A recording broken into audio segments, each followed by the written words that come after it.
But straight away, I found something out which has really baffled me. And the rear panel, which we thought was not right, okay, is exactly the same. He loved what he had, and he did what he could. I'm gonna skip my breaks, I'm gonna make mistakes. I'm gonna skip my breaks, I'm gonna make mistakes. I'm gonna skip my breaks, I'm gonna make mistakes. Look at the beautiful stars, I wanna drive a faster car.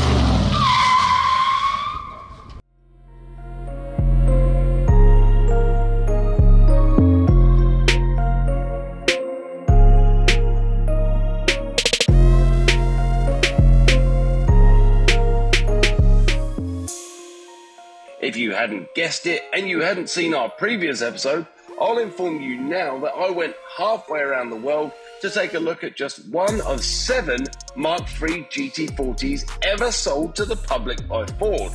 Last episode, we just found the car in the basement vault area under the world famous Petersen Museum. Let's now appraise it. Is this really the way I want to go with my KVA replica car? So, a couple of the most important things which we're trying to get our head around, okay, I have already seen. So straight away, okay, on the Mark I and the Mark II GT40, you have a gear shift lever, which has therefore been relocated to the side of the car on either side. So if you're sat in the right-hand side of the car, like this, the gear lever would be to your right-hand side. But on a Mark III, it was a more road-going car. So the gear lever itself was moved to the middle of the car, to make sure that you know, it was a more road-going car. This car doesn't have the 4-to-1 snake system. It's completely different. It has cast manifolds. But straight away, I found something out which has really baffled me.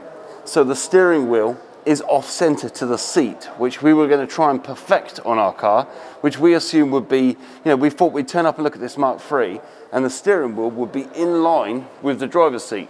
Also, we understand that the pedals are moved over because obviously the wheel well takes up this area. So, you know, your wheel well is moved over and your pedals are more center. But what we found here is that the steering wheel is also off center. So you're sat here, the steering wheel's to one side, and also so are your pedals. So that's a really small detail that we cannot make perfect. We're going to have to leave with that. So yeah, let's have a little look around. Okay, so a couple of things we're noticing straight away is the style of the lights, okay? So the style of the lights, one's like a 4.5, 5-inch headlight, and the other one's like a 3.5 inch. And what we're seeing in the headlight is a small glass lens with a beam pattern diverter through the middle of the glass. That's a really important detail here because that is something we should be able to try and match from a period correct car of the 60s. Also, these beautiful stainless steel, they look like stainless steel or aluminium rims around each headlight are very important. A lot of kit cars you see, or recreations of these cars, don't have that small detail.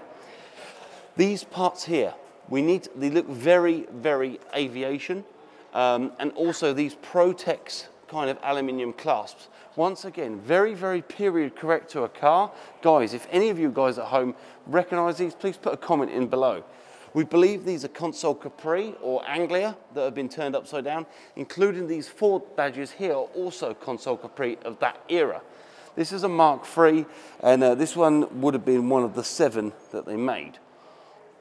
So if we take a look at right down the center of the car here, okay, you can see that the steering wheel is slightly off to the actual seat itself. So what you're getting, okay, is the seat is not directly in line with the steering wheel like a normal car. Also, this car does not have the later shrouds which hold the door into the body of the Spider. But I'm noticing a couple of things, okay? The details on the seats are fantastic. You've got a 4-bevel rivet section into the leather seat, and I'm loving the little clasps. I'm seeing little details that are really getting me excited. So on the top of the doors, you've actually got a handle recessed into the door either side, okay? So the stainless steel pop-out window, which we all know and love on the Mark IIIs, there is also a handle, okay? On a lot of the replica kit cars, okay, people are making a leather strap to grab that handle with. And what you're finding is that is a new part of it. The Mark 1 and Mark 2 fuel caps either side are identical to a Mark 1 and Mark 2, but these mirrors are very different, okay? Normally on a replica or a kit car, you're seeing people use a mini style dome mirror, but these are a lot flatter and they're elongated. They're a lot more like a torpedo, but like the half of it, they're not symmetrical in any way, which really, really gets me excited. It's a Lucas interior mirror, also period correct to the cars of that time, but it is gorgeous. It really, truly is stunning. We are going to have to look into these pop-out window clasps. I've been told they're the same as a Mark 1 T1 Volkswagen Transporter mechanism. Obviously, they're a one-of-one door handle, but the actual mechanism itself is apparently from a Volkswagen Transporter T1. The wheels, I believe, are called Boriani or Boliani wheels. I'm just going to get down there and just read it off to you. So they look like they're a steel center with a brushed aluminium outside, and they are a Boriani, B-O-R-R-A-N-I, and they're an Italian wheel. So they've got a steel interior of splines, like wires, with an aluminium race with a center hub knot, which is a knockoff. What you're getting with the knockoff is you're getting this beautiful, intricate design, which would have been very, very hard to machine in the late 60s, and it gave you that opportunity to be able to replace and whip that wheel off with ease, like the racing cars of the Mark 1 and Mark 2, but a little bit more detail with a little bit more finesse that you'd expect from a road car, like an E-Type Jag of that period. The lines on this car. Straight away, I'm noticing certain lines which over the years, fiberglass does change in the way it looks. So you're getting a droop mark in front of the glass like you'd expect. There's a vast area of the fiberglass.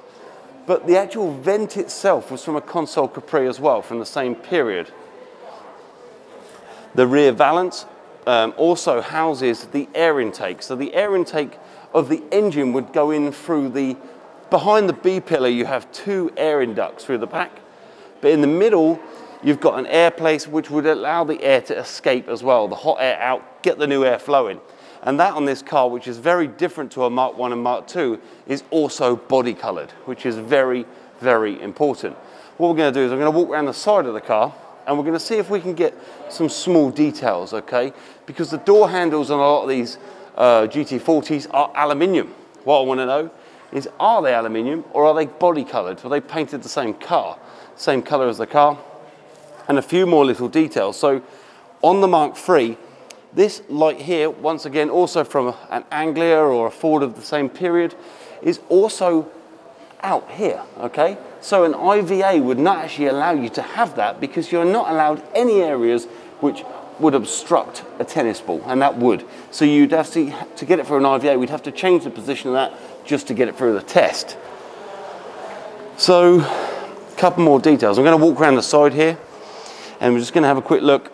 So the door handles are aluminium as well, exactly the same as a Mark 1 and a Mark 2. And the rear panel, which we thought was not right, okay, is exactly the same. So you've got a pressed steel panel that rides to the front, the left to the right-hand side of the car. And this exhaust panel actually comes right below, which is what we wanted to do. We really, really thought that, you know, we'd have the number plate in the middle, so we'd delete that void that we have, put the number plate in the middle, and then we'd have the exhaust below. This really shows us that our rear panel that was built by John DeGiero is period correct. There are a few changes we're going to have to make it perfect, but on the same hand, we are 99% there. I was allowed to film this car thanks to my buddy Freddie Tavarish's Petersen Museum connections. Tavarish unveiled his Fast and Furious Lamborghini Murcielago at SEMA in 2019. That's how I met him.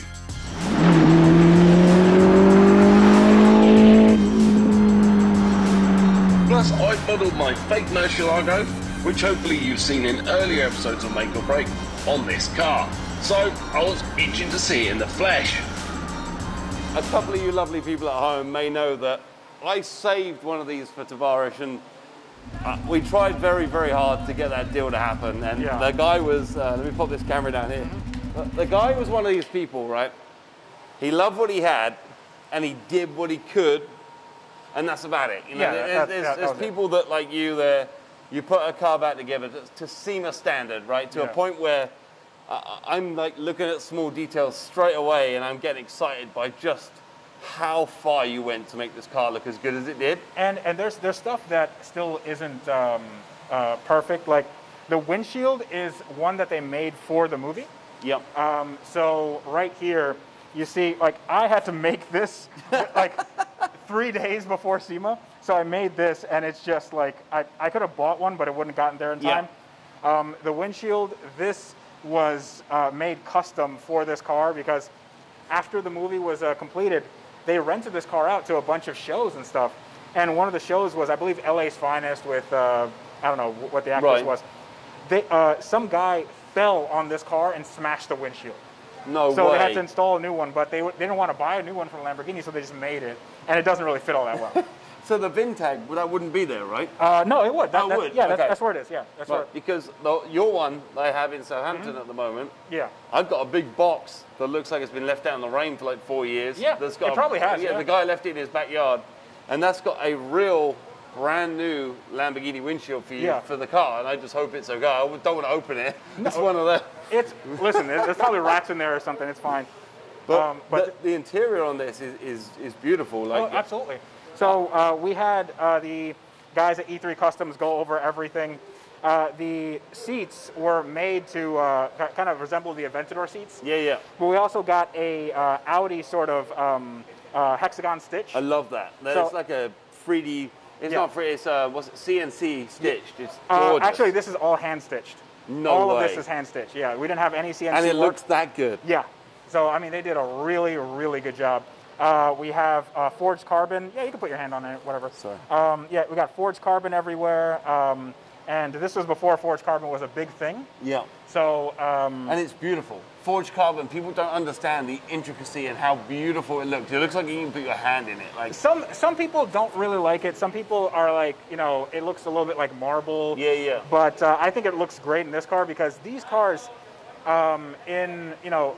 just in stock form, the interiors are kind of boring. Like nothing's going on. But like now, the interior I think pops a little more. It looks like a supercar should, Absolutely. As opposed to a car that was developed 10 years before it came out, Absolutely. Mind your buckles, man, on your trousers. Yeah, Please, just be careful over there. And walk sideways.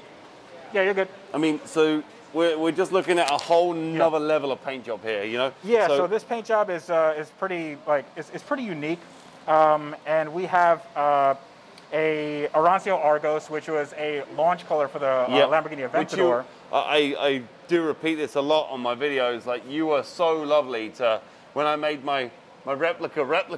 It looks great. That thing looks awesome. Considering like it was, I gave 10 grand for that thing, and it had a Toyota running gear and it was extended and straight. Amazing. It was perfect in its shape. And this car actually looks red in a lot of pictures. When you start looking at the color. Carl, man, I'm getting a bit worried about your buckles. Oh no. So he hasn't got buckles, but what's actually interesting is that this car has something called Clarity Coat. Okay. So Clarity Coat is a peelable paint protection. Okay. And you can scratch it. Yeah, and you can peel it back off. Yeah. Yeah, and you can just peel it. And like you're not going to put this is super thick. Yeah. So you're not scratching it. So like this is, thank you to you. Like some of the details that I did on my car was like, because you sent me photos. I did the badge in black. I did the. Do you want to come behind me? I did the lights in the tinted. I followed the black line. I did as much as I could to replicate my replica to yours. And in the end, it came out pretty well. I think it came out great. I mean, it was really, really good. So, I mean, this is something that they made in-house, I believe, the wing. Yeah. So I had to do a little bit of trimming here to get it to fit. I used a Diablo spoiler that I had from my Diablo they're the same. replica. Yeah, they're the same. But apart from mine, didn't have this lip. Yeah. So the full. But it has this little thing. Lip, so I had to get front and rear bumpers. This is a real Veilside Premier 4509 bumper, carbon fiber, all that stuff. So that was interesting to come from Japan. I figured it had to be for a Fast and Furious 100%, car. Yeah. And the car just looks like it's doing 200 miles an hour just sat here. Absolutely. And when I said to you and I said to Ed, right, what color am I painting this car? Because when I did the Diablo, it was like all black everything, and it looked modern. It looked so wow, Yeah. And Shane Lynch, he had this amazing idea. It's like, do it in all black everything, That's his calling card. And when Ed said, don't be a jerk, man. You gotta, if you want to do a Lambo, do something obnoxious, do something crazy. Has to be loud. You have to do loud. And when I did this color, there were people walking around the show. Even Richard Rawlins was like, "Is that real?" Like, because until you saw inside the tinted windows, you couldn't tell. You Absolutely. know? And what I love about this is that I didn't just do like the looks. I tried to make the performance and the sound just as good as what it was in the movie. In the movie, they dubbed over the actual sound. Like this car sounded horrible when I got it. Yeah, it sounded like two pissed off 350Zs, But now it sounds like an F1 car. It's just like it shoots flames out to here. Wow. It's insane. It's really fast. I converted it to rear-wheel drive. So, it's not forward drive anymore, which is a lot more fun anyway. Yeah, right? it's a little more lively. The front end is a little light, especially because it has 235 tires in the front and 325 in the back. Yeah, so you got a bit more. So it's a little, it rotates interestingly, I'd say. So do you still have all the running gear that I sold to Ed? Yeah. Oh yeah. And that was a cool find. That's what's gonna go in the car that you saw. So did you hear the story of how I found that stuff? Yes. So you were, this is after Fast and Furious Live, the arena show. And then you got a bunch of cars. You got the Vault car and you got the Eclipse and all that stuff. And That's it. So I turned up the auction. I had like 20 grand in the bank. And I thought, well, maybe I could buy the Dodge Charger with the LS in it. I had e-brake. It was cool as hell, right? And that hit like 35, 40,000 bucks and I had no chance, So you think, okay, well, let's reassess the situation. Let's see what I can do. So I paid like 5 grand for the electric Eclipse. I paid 5,000 pounds, obviously, for the Dodge Charger that was electric, which like the body alone is worth 20 grand, And then the Volt came up, like the safe car, the drivable safe that also had electric running gear. I started speaking to this guy and he's like, oh yeah, I built this car. I'm like, what? He said, yeah, I built this car. And he also put the Jaguar running gear in your Lamborghini. Yeah. And he's like, oh man, you don't want to buy some Lambo running gear, right? And I was like, well, yeah, I don't have any use for it. I'm a Mopar guy. But I'll buy it. I'll buy anything, He said, cool, well, when I rip all the gear out of the safe, you can buy the safe off me if you want it. I was like, cool. So I phoned him like once every month. Like I'm one of these people, you don't hassle people, you just let them know you're still there, Yeah. He phones me, he's like, hey man, you want to buy this Lambo gear? I was like, nah, not really. Cool. Puts the phone down. I said, I'll give you like 5 grand for everything. The safe, the Lambo running gear. He said, I got a piece of shit 6-cylinder in the corner as well. Like, cool. So I turned up and I bought his daughter phones me and said, hey, my dad's out of town for a month. You want to buy get all this this stuff. You need to get everything out of this, Come and clear me out. Cool. I turned up and I have like the loom, the wiring loom, and the dash, which I've got for you today as well, the real dash. Wonderful. They're making like 1,000, 1,500 bucks on the road, Yeah. And I was like, right, I'll buy it. So I bought the whole lot for like 5 grand, sold the safe for like a couple of grand, and I sold the stuff to Ed, but then I threw the Lycan in for free.